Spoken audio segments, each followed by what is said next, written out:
Father, we humble ourselves before you. Thank you, Lord God, for this privilege once again, Lord God, to gather in your church, to worship you, Lord God, in spirit and truth, Lord God. We ask for forgiveness for all our sins and righteousness, Panginoon. We ask for guidance, Panginoon, and speak to us once again, Panginoon.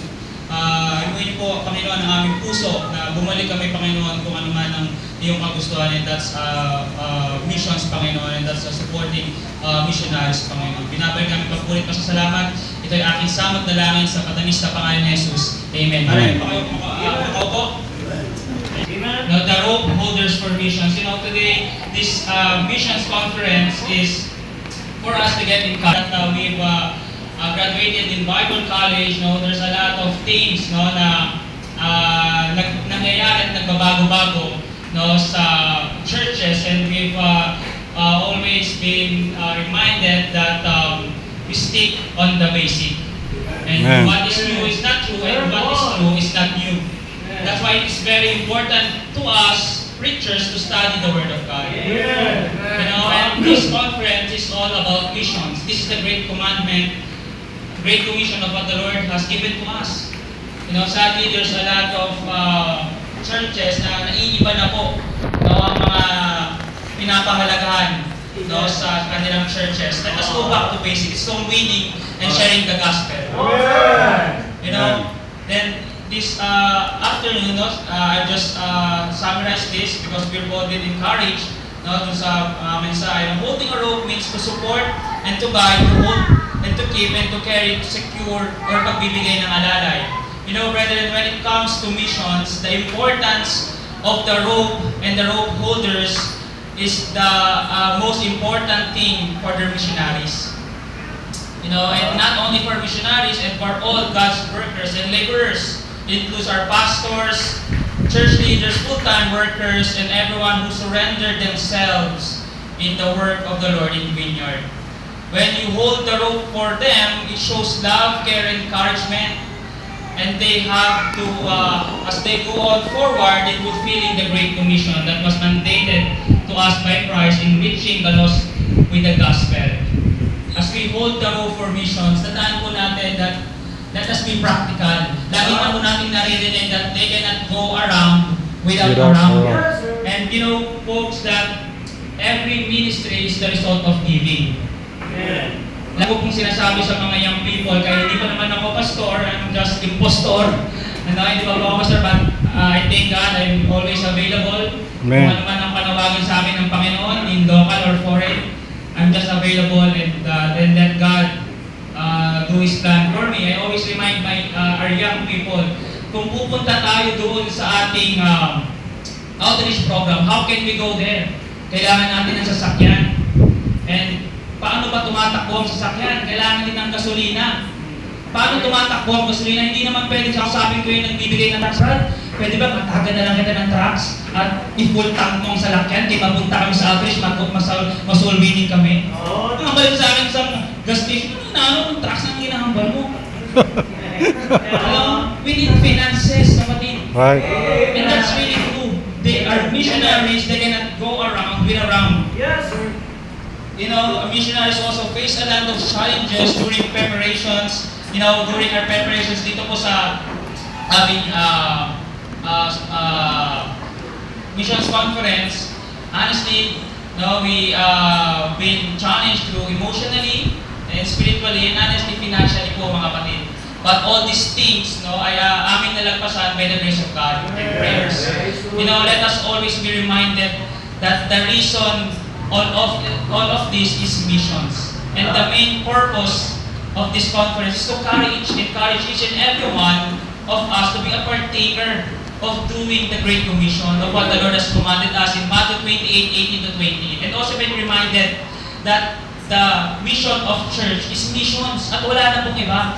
It's soul winning and reaching the lost soul in the lost world. And you know, as we do our part, as preparation, naalala ko, kailangan namin pong linis itong taas. No, kailangan namin yung, I mean, sabi ni Pastor, linis yung yung mga electric fan, magpinta kay, ano lang po yan, nagkawatak-watak na yung mga pintura. And as I go doon sa ladder, papanek, no, every time na I feel yung ladder ay nagsishake o nag-wobbling, bumababa pa ako. Kaya kinakabahan ako, nasa taas na ako at umaalog yung ladder. But thank God dun sa mga young people, sa members na nakita kong hinawakan yung ladder. And as I go up dun sa ladder, nawala yung kaba ko at yung aking takot na baka mahulog, ay nakapanik ako na doon sa taas. This is also the same sa ating mga missionary. When they know that you are holding the rope for them, ay nawawala po ang kaba nila at nawawalan ng kanilang mga takot because they know they're they are important to us. Here we can see Apostle Paul, let's go back to our passage. Here we can see Apostle Paul getting hunted by the Jews because he was preaching Christ in synagogues. And if we go back doon sa mga previous verses, dito po ay bagong convert pa lang ni Paul. And he got scales in his eyes and got blinded, and he was able to see and was baptized. And after that, he straightway and preached Christ to them. And some got amazed because they all know before that, alam natin si Saul is a Christian persecutor. And some did not. But in verse 22, here Apostle Paul proved that the message he is preaching is Christ. And after that, in the Jews in Damascus took counsel to kill him and to stop Apostle Paul in sharing the word of God. But right after nung nalaman ni Apostle Paul, na tinutugi siya ng mga Hudyo, thank God, doon sa mga disciples that are willingly to help kahit man hindi sila napangalanan doon. Tandaan po natin wala pong pangalan yung mga disciples doon. Ito yung mga disciples yung nagbabak kay Paul sa pamagitan ng tali at basket at sa pagtulong-tulong nila nakalabas si Paul at nakarating sa Jerusalem. At nagpatuloy ang kanyang mission journey. Ito po ang binanggit ng ating mga pastor kanina, that this is a great encouragement to us that these disciples, as they hold the rope for them, nagpapatuloy po ang Ebanghelyo. And ganun din po, as we hold the rope for missions, it is for our missionaries, for the furtherance, pagpapatuloy po ang salita ng Panginoon. Amen. These disciples can make an excuse na bakit namin kailangan tulungan, Paul? Why we need to help you? Kay ano ka naman, persecuted ka, yung mga kasamahan namin, tinutugis mo at pinapatay mo. Remember, you are persecutor of our brethren. If that happens, kung nagbigay sila ng excuse nila at hindi sila tumulong doon, hindi sila nagkaroon ng initiative to stretch their arms and hold and open their hands and hold the rope, we will be now paganism. And there will be a different story, but thank God that there is a person, disciples, that let their hands hold the rope of Paul to move forward and push the gospel na hanggang ngayon ay naanas sa atin. Today, there's a lot of missionaries, mga kapatid, that experiencing what happened to Apostle Paul. Before there is still, and today there is still places and countries na kapag nahuli, especially countries, hanggang ngayon nangangambat pwede pong mahuli ang mga missionaries natin. They will end up in jail and sadly will be killed. Same as today, there's a lot of missionaries. Folks, let us remember that even though we are all not called to be Paul, but we are all commanded to be our rope holders. Hindi po pwedeng lahat maging si Paul. Wala na pong magbababa ng basket. And that's the main purpose and main thing of a local church. To rope the holders for the missionaries. To carry the copies. Sabi niya, ano mga dadalhin ko? Magdala ka missionary ng bawang. But kala ko matatakot siya, kala ko mamamabahinte. And sadly, happily, napaka-saya ko that they are a blessing to us. Nagiging blessing sila at nagiging blessing din tayo sa kanila. Amen. Last missionary na nag-stay sa amin for almost 1 month, si missionary Gerald Magtango. And some of you pastors, thank you for opening your churches to him, to our missionaries. Ako especially, I have a brother, but nag-iisa lang din po ako dito. And I'm a longing sa brother, sa kapatid na lalaki. And during that time, nandito si missionary, we've been good. We have a good fellowship. We share a lot of encouraging words and encouraging bagay po. So ganun po sila, ganun po blessing ang mga missionaries. Kaya wag po natin isipin na kapag may mga missionary darating sa atin is akala natin mababawasan ng ating mga financial. Hindi po. Let us always remember that this is what the Lord has commanded to the local churches to support the missionaries. As we go back, this afternoon, I'll just maximize this. This afternoon, I have three important things, or we have these three important things to consider the importance of the rope holders. Number one is the importance of the holder for the missions. Now this speaks the persons. The rope, no, yung tali will be useless if there is no one to hold the rope. Yeah, that's right. Hindi po mapapakinabangan yung tali kung walang hahawak dito. Let us always remember as we go back, anyone and every one of us can be a rope holder. Even you are poor or rich, even you are young or you're old, even you're educated or uneducated, there's no unique talent needed. Hindi po kailangan ng matalino ka, hindi po kailangan na may mataas kang pinagtapos. You just have your heart to hold the rope for them. Again, the rope will be useless if there is no one to hold the rope. You know, the moment when a missionary knows there's a person that is praying and supporting for them, doon pa lang po ito sa huge impact that gives them encouragement that they are not alone in the mission field. You know, mga kapatid, hindi man natin nakikita ang mga missionary when they launch out in the mission field. But let me tell you, ang hirap po. We've been also, before we've been an organized church for long 16 years. We've been a mission. And we are very thankful for sending out Pastor Jerry Nable for his love for missions. That for long years ay nakahawak pa rin po siya ng tali sa amin. And that's a big encouragement for us. And now today that we are now a local church, this is our part to hold the rope para naman sa ibang mga missionary. Hindi pwedeng palagi tayo lang may sumusuporta sa atin. Tayo rin po. Ang magsuporta sa mga manggagawa. You remember when you were starting ang missions? Di ba doon po mahirap sa umpisa? Ang hirap po maging pioneering church. And these missionaries, if they were going out to the countries, magpapayo sila, maghahanap sila ng expenses, ng mga finances, maghahanap sila ng mga members.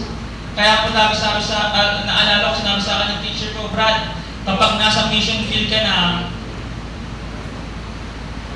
ang ministry sa una lang mahirap. Kasi pahirap na yan ang pahirap. Kaya tatagan mo. Kaya tandaan po natin, as we've been in the ministry, hindi po uso dito ang papugian. Meron mga division. Kasi may narinig ako, this division is for us to be scattered. So the gospel also may be scattered. No, para makakalat daw ang Bible. But tandaan natin, as we've been called to God, we've been called to preach and not to preach. We are called to preach and not to preach. Hindi po uso ang papugian, hindi po uso ang pasikatan. Ang uso po ay pagtatagan sa ministry. And let me tell you, hindi po madali ang buhay ng mga missionary because they will feel alone and iiwan po nila ang comfort zone. And time to time, they will experience being alone, anxiety, na mag-isa na lang sila doon sa mission field, na baka mahuli sila at makulong, just like Paul. I remember meron po nag-viral na pinag-pray po natin yung isang missionary, I forgot his name, na kinuha sila ng African group, but missionary civilian, as I remember, but thank God, they've been fled and nakaalis sila. So this is what also nararamdaman po ng ating mga missionary. But God calls us in different areas, and here the thing here is a missionary answer, and these missionaries answer God's calling. In spite they will experience hardship and trials in mission field.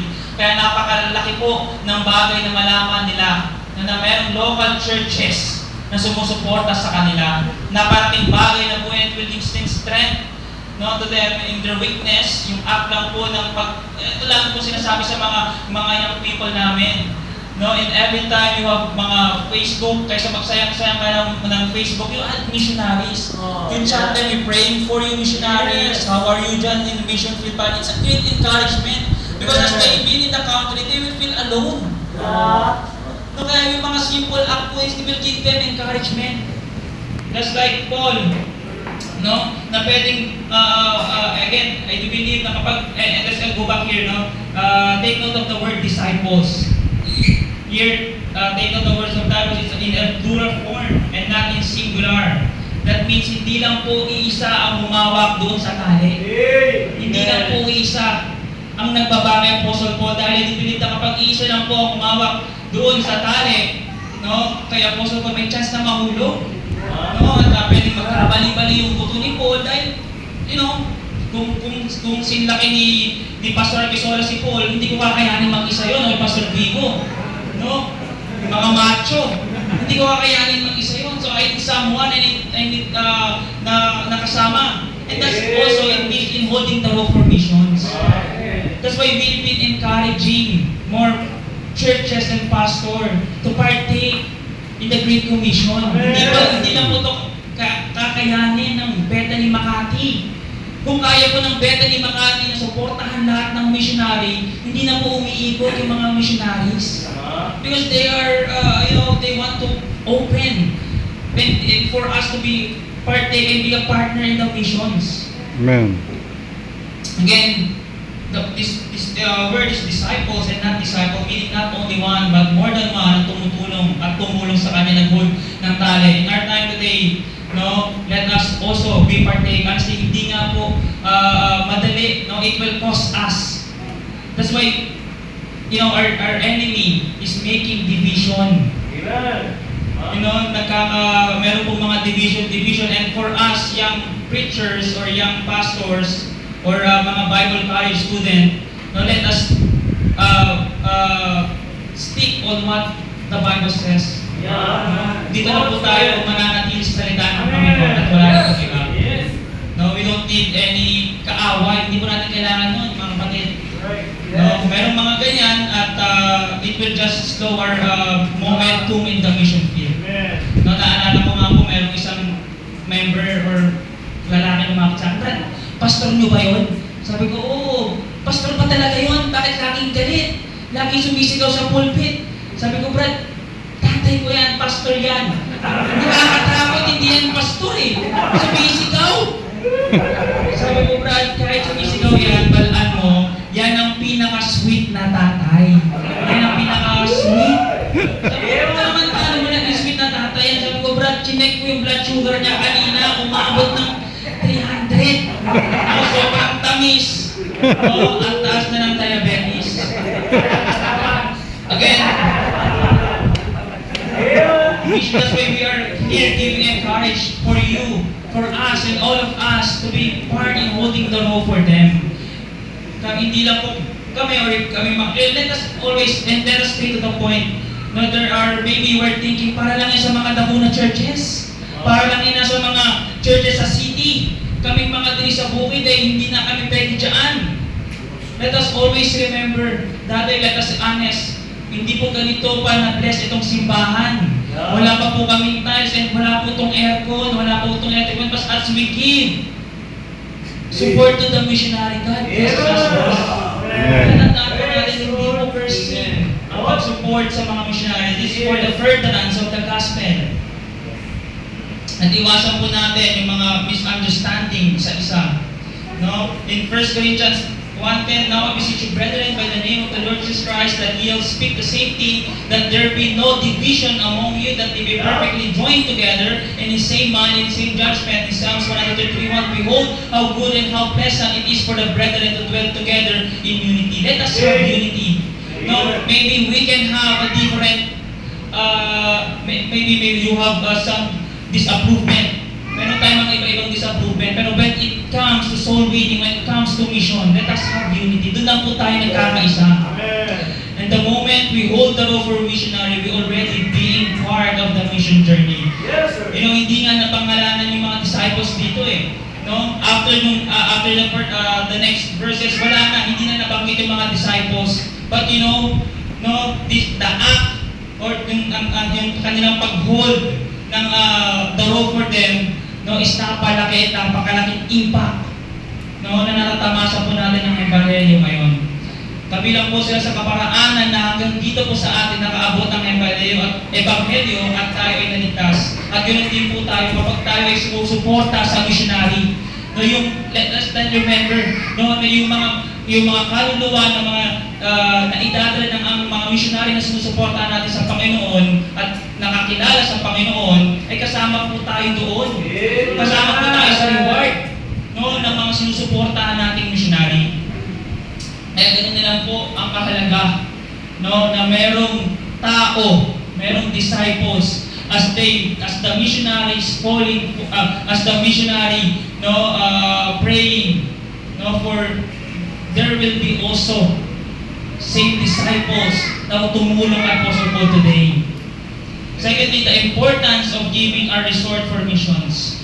The importance of giving our resources for missions. Here they give what is available. The resources here on the passage we have read is the rope and the basket. And you know, it's sadly to say that there's a lot of brethren today that have their capacity and a lot of resources, but it blocked their eyes on what the mission field. Lagi po nating tatandaan na lahat ng bagay dito sa mundo ay panandalian lang. Yung mga tag 10,000 na sapatos ay parehas lang din po ng tag 500 na sapatos mula sa bahay na madadala ka sa simbahan. Yung tag 50,000 na ng relos ay parehas lang din po sa tag 300 na relos na nagbibigay sa ng oras. Let us wise. Kaya I do believe that there is no poor Christian, there is no poor son of God. Kaya alam mo naghihirap because they don't know when we are not being a good steward of the manifold grace of God. Mayaman po ang ating Panginoon. Kaya hindi po tayo naghihirap. Ang problema lang po sa atin, hindi tayo naging good steward. At nagagastos po natin sa mga bagay dito sa mundo that eventually nawawala. Right. All these things in the world will pass and will be gone soon. But the moment we share or invest our finances, no, sa mga kaluluwa, it is investment for eternal. Wala ko saan, I do believe, ay nag-hope tayo sa dito. Ako po, kung may milyonaryo lang po ako, lahat po ng missionary, susuportahan ko. Kaso hindi po ako misyonaryo, hindi po ako milyonaryo. Ano, umaasa din po ako sa blessing ng Panginoon dito sa simbahan. Kaya dito po sa Brethren namin, unti-unti po namin ginagapang na lahat ng missionary. Kaya pare-parehas lang din po silang na ginagawa. Nag-i-ebanghelyo, kaya wala pong pili-pili sa pagsusuporta ng missionary. We are being encouraged in a mother church, why not support all? Kaya po, let us mind na instead of buying or wasting our time, our resources sa mga bagay dito sa mundo, no, let us invest for eternal. No, kung mag-invest po tayo, doon po tayo sa bank, no, na branch heaven.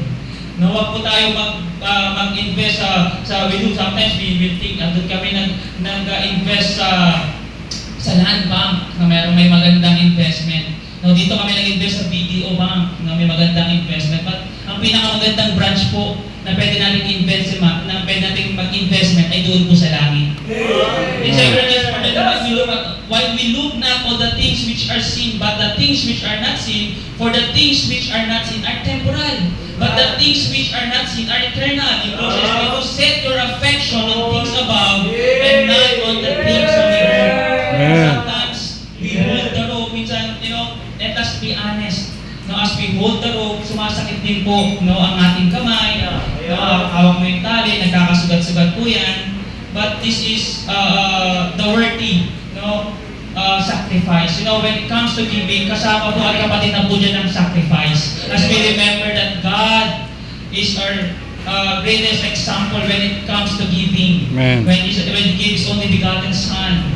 Ganun po sa anak ang maging magandang ehemplo sa atin when it comes to giving. Let us remember that all these things comes from God. Dadating po yung mission giving sa ating sa harapan. Bakit ko ihatag ng 1,000 ko pinagpuyatan ko na Nga man ihatag ko yung 500 ko pinagpuyatan ko for 8 hours sa aking trabaho. Nga man mag-invent, nga man maghulog ako dyan sa missions offering, ang pera ko katas to sa Dubai, katas ko to ng pagpunta sa Japan. Let us always remember that all of the things is sa pagmamayari ng Panginoon. Hindi ka makakakuha ng trabaho, hindi mo pinalangan sa Panginoon. Ngayon naman nagkaroon ka na pinagdadamot mo na sa Panginoon. And let us always remember when it comes to offering giving, instead of thinking how much of my money I will give to God, let us remember or tandaan natin how much of God's money I will bring up to Him. Amen.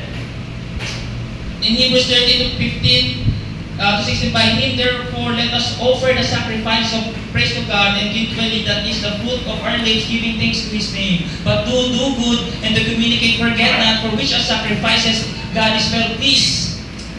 Let us tandaan din po natin, this is the most thing na naging bagay that makes our hard to give. You know, sometimes we can make an excuse kay taga-bukid man kami, kay provincia naman kami, kay sa sulong-sulong kami ng bukid, nga man nahatag ko pa ng 10 pesos ko sa missionary, nga man nahatag ko pa ng 5 pesos ko sa missionary, makaabot niya sa missionary, makaabot niya sa taga-Armenia, makaabot kaya ito sa mga missionary sa Japan, makaabot kaya ito sa missionary sa Israel. Kay 10 pesos lang ito, gamay lang. Let us always bring back and remember the young lad, to sa man when he has only few resources, he has 2 fish and 5 loaves. Yeah. But when he gave it to Jesus, God do miracles. At pinadami po yung resources, nagpakain po yung multitude. And that's what good encouragement sa atin. Instead of thinking na ihatag ko yung 5 pesos ko, makaabot kaya ito sa Israel, makaabot kaya ito sa missionaries. Tandaan mo natin that Jesus can do miracles from our small resources. Amen. Instead of worrying na makaabot kaya ito, ano kayang magagawa nitong 5 pesos ko sa missionaries. Instead of thinking of that, isipin natin, ano magagawa ng Panginoon ko dito sa 5 piso na ito. Amen. Again, let us always remember that amount is not important for missionaries. Ang mas mahalaga po, meron tayong partnership sa kanila. That's right. Kaya nga lagi kami ni-encourage to support all, instead kahit maliit lang. Napakalaking encouragement na po yan sa kanila, kaysa naman sa zero. Mas malaki po ang piso kaysa sa zero. Yeah. Again, we cannot make an excuse when we cannot give money. That in the first place, it is the Lord's money, are not. In Acts 20:35, I showed you all things, but how is laboring you to support the weak? And then you will read the passage, the meaning of this weak is the lost and the unsaved. And remember the words of the Lord is how it is blessed to give than to receive. Lagi na po natin itong napapakinggan. It is more blessed to give than to receive. You want to be blessed, you give. You want to be pleased more, you give more. I remember meron po kami dito isang young man. Sabi niya, Pastor, I want to be blessed. Gusto kong pagpalain. Sabi niya, Pastor, edi you give when you go to church. Pastor talaga, oo, pagpapalain yan, you will be blessed, pagpapalain yan. You go to church, pumunta siya dito, and right after na pumunta siya dito, timely, naglilinis kami, nag-aayos kami, nandun siya, dumating siya. Sabi namin, Brad, kunin mo yung pala, papalain mo muna yung semento, may ginagawa tayo. Then next Sunday, hindi na siya bumalik. Sabi niya, Pastor, hindi naman ako na-bless nun, bakit? Literal mo akong pinagpala. Pinagpala mo ako ng semento. Let us always remember that every ministry is a blessing. Tandaan mo natin yung pagpapala mo sa labas, pag nilinis sa labas, paghuhugas ng kutsara, pagpupunas sa lamesa, is also the blessing, is also the same ministry na tumatayo sa pulpit. Tandaan mo natin ang ministry is not only for spotlight. Hindi po ito para sumikat tayo. Hindi po how can God give you a better or yung malaking ministry, doon pa lang sa maliliit, hindi mo na magawa, hindi ka na masahan. Tandaan po natin ito mga kapatid. And as we give to God, it is a blessing and privilege for us. You know, kahit po ang isang tao ay bilyon o milyon ang ibigay sa Panginoon, if they don't have the relationship sa Panginoon, hindi po ito kaaya-aya sa Panginoon natin.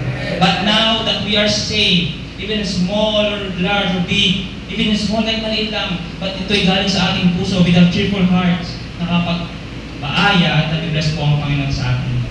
Again, our resources, money and treasure here in earth will pass and be gone as what the Bible says. Let us use our treasure on what the Bible says, investing for ministry that has an eternal investment. And lastly, patapos na po, the importance of acting now Good. in holding the rope for missions. Amen. Acting now. Ayun na po, kumilos. You know, I've been with my best buddy sa Bible College, Pastor Sabigaw, and ito po yung naging aming encouragement talk or nakausap po kami that was we've been in the mission conference last February sa aming mother church sa Bethany, and during Pastor Bayer's SOMA, State of the Missions address, there's a lot of missionaries quitting in the mission field. There's a lot of missionaries. Some of them is because they're promoted by God, but some of them is quit and they go back to they're finding a job. They go back in corporate to look for a job. And honestly, sadly, there's also a lot of pastors. Paunti-unti pong bumababa yung mga pastors na sumusuporta. May mga pastors po, mga churches na bumababa at lumiliit yung numbers, meaning paunti na paunti. Let us always remember that do not wait until more missionaries and pastors quit the ministry because they suffer until we move and help. Don't wait until more pastors go back to secular job and seek financial salary because no one gives them a support, folks. That is the main goal of our enemy. No, for our laborers to get discouraged. Yeah. Good. As what the disciples did at night, they move and help Paul to get out. They not wait until the sunrise. As they know that their co-laborers in danger, they act. Kumilos na po sila. Because they know that this man is gagamitin ng Panginoon, no, sa pagbabahagi ng Ebanghelyo. At do not wait. You know, maybe we have a man, missionaries in a great basket, magaling magsalita sa pulpit, magaling sa preaching, but you know, it will be useless and they will also be discouraged. They do not see someone or churches supporting for them. That's right. Sadly, ang dami na pong tumatalikod sa gawain. Dahil nawawala nila ang kagustuhan na ipagpatuloy ang gawain. In John 9:14, I must work in the works of him that sent me while it is day and the night cometh when no one can work. Let us act now. Sharing the gospel. Huwag na tayo mag-antay pa. No, na malaman pa natin na meron pang mga missionary na tumigil na, mga pastor na tumigil at bumaba sa pulpit because they go back to secular. And lastly, this is a great encouragement for us. As we go on faithfully in the mission field or in the ministry, there are two kinds of rope holders. One is they hold the rope for you, but they are pulling you down. This is something sa discouragement, the things that temptation ng mga bagay na will make our burden heavy. So let us, as we worry, kaysa mag-worry tayo doon, no, kung sino yung nagpupull us down, o naghila sa atin, babait sa atin, maybe nagagaling sa kaibigan natin, hindi natin inaasahan. Minsan sa family pa natin. No, these are the things of people that, yeah, they hold the rope for you, but they are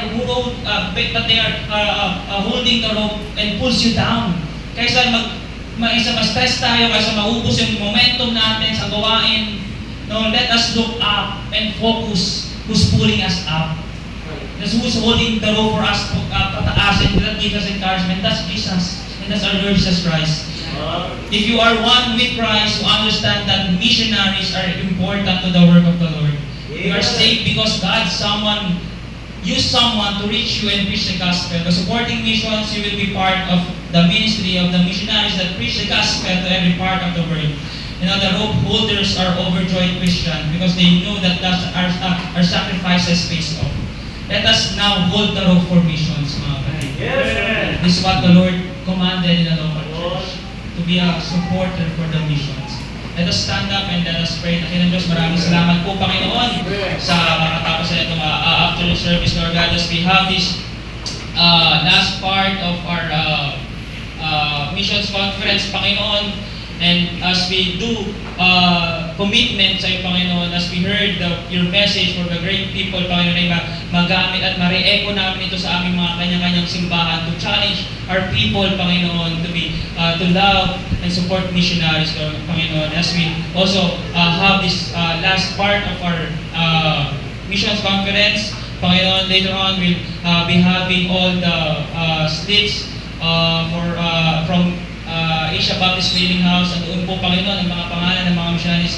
Panginoon, let's be reminded doon sa young lad, Panginoon, that even he has small resources ay kanyang binigay, pinagkatiwala sa iyo. Still, you do make great things, Panginoon, from small resources, Panginoon. At lagi namin tandaan, Panginoon, that you still do miracles. You turn water into wine, Panginoon. You still do move mountains, Panginoon. You can raise a dead man, Panginoon. At yun po, Panginoon, ay aming ipagkatiwala sa iyo, Panginoon. And as we later on hold the road for mission, let us be committed na pagbuksan po namin ang aming mga simbahan, Panginoon, sa mga misyonaryo mo na ginagamit, Panginoon, upang ipakalat ang Ebanghelyo, Panginoon. Ito ay aking panalangin sa tabi sa mga netos. Amen. Ayun po kayo makupo, and as we watch, let us tignan po natin, at maging encourage sa last highlights presentation ng second